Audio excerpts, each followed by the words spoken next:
Hello and welcome back to Real Fast English. In this video, you're going to learn about words that English students often make mistakes with because these words have silent letters in them. And specifically, we're going to look at 12 English words with a silent P. Now, this video is part of a series of videos I've been doing lately on words with silent letters. And today's video was inspired by a commenter that suggested this word. Now, of all the words I've discussed in the series so far, this is the most complicated. That's because some English natives will argue that the P in this word is silent, and some will argue that the P is definitely pronounced.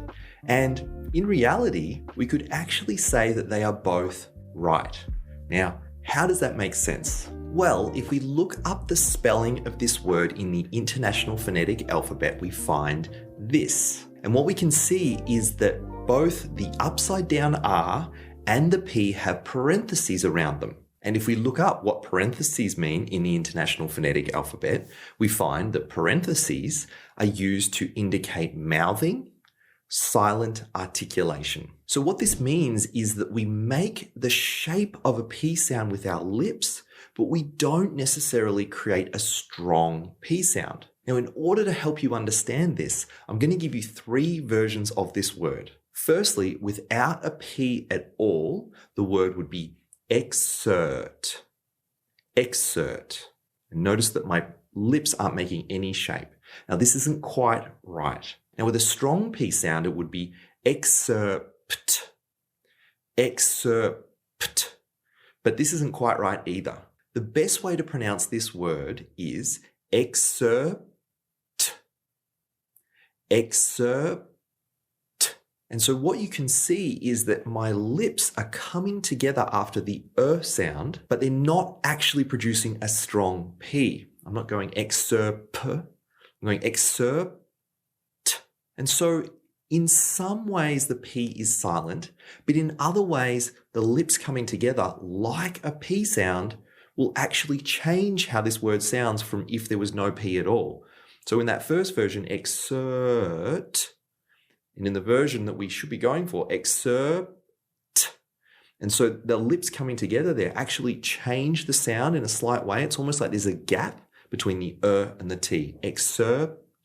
And for this reason, you can see why this word is complicated and why some English natives will argue that there is definitely a strong P and some will argue that there's definitely not. Now, thanks so much to the commenter for this suggestion. It is a tricky word and it's worth taking some time to learn about parentheses in the International Phonetic Alphabet and words in English with sounds that have silent articulation. Now, I promise that is the hardest word we're going to look at today.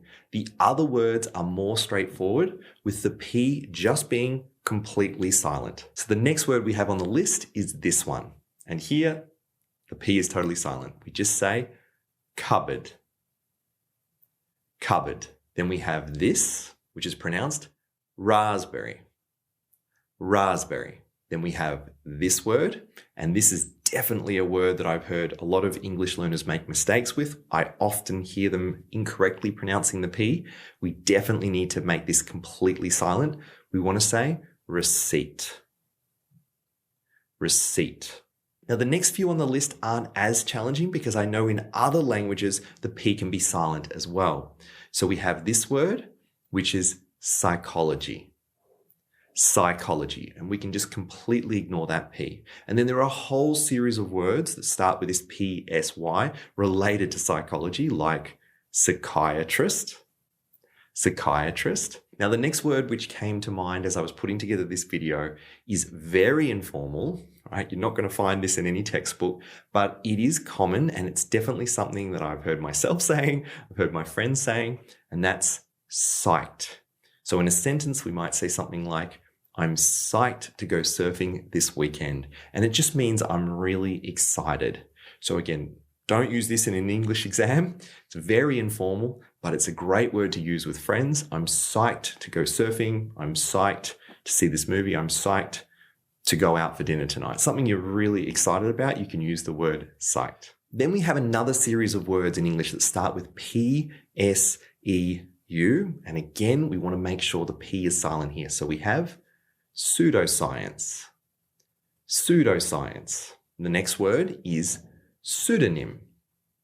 Pseudonym. Now, a pseudonym is the word we use to describe maybe an author that's not using their real name. So they might often use a fake name. We refer to this as a pseudonym. So for example, she wrote on the blog under a pseudonym, which means she wrote on the blog under a fake name. Then we have this word, and this is pronounced core. Corps.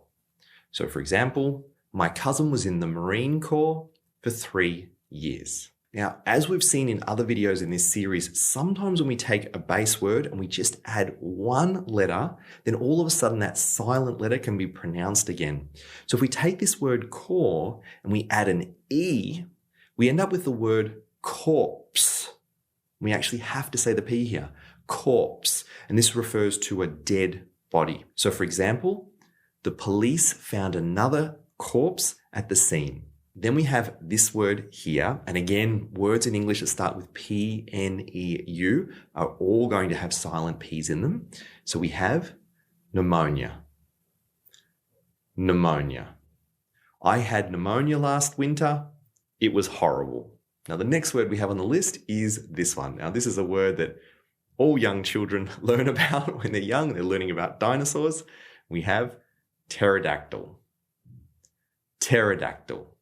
That's a lovely looking pterodactyl. Now, if you found this video helpful and you would like to learn more about words that aren't pronounced the way they are written, then check out this video here for the next one in the series.